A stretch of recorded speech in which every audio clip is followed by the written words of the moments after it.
Good morning प्यारे बच्चों। आज मैं नए पाठ का आरंभ करने जा रही हूँ। पाठ का शीर्षक है अध्यापिका की सीख।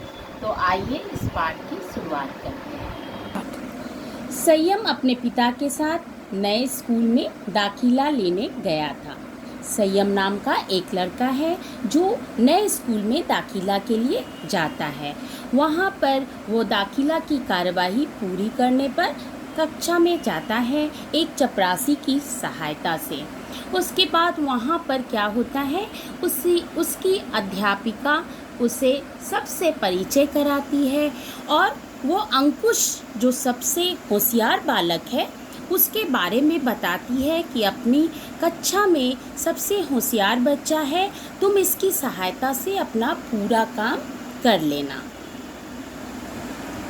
थोड़ी देर बाद आधी छुट्टी की घंटी बजती है। जैसे आप लोगों का लंच ब्रेक होता है वैसे ही आधी छुट्टी की घंटी का मतलब यह होता है।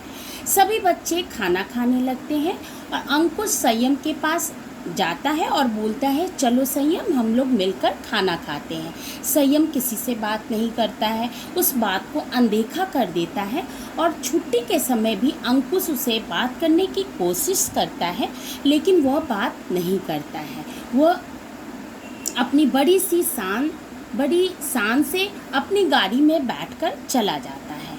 अंकुश, अमन, वैभव, मीता और दूसरे सहपाठियों को उसका यह व्यवहार अच्छा नहीं लगता है।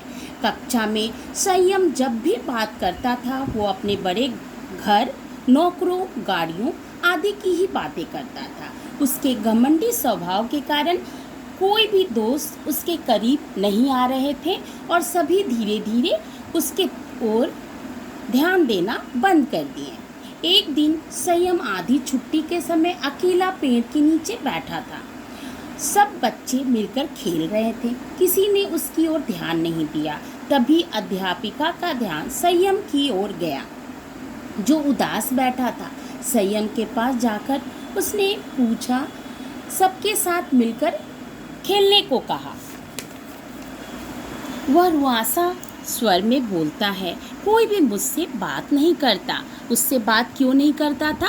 क्योंकि उसकी स्वभाव जो थी वो घमंडी थी और इसी वजह से कोई भी बच्चे, पहले तो सभी बच्चों ने प्रयास किया उससे दोस्ती करने का, लेकिन वह क्या था, बहुत घमंड में अपने ऊंचे गाड़ी मकान की बातें ही करता था और किसी से दोस्ती नहीं करता था। इस कारण उससे सभी दोस्त नाराज हो जाते हैं और सभी उसकी तरफ ध्यान देना बंद कर देते हैं, जिसके कारण उसे बाद में महसूस होता है।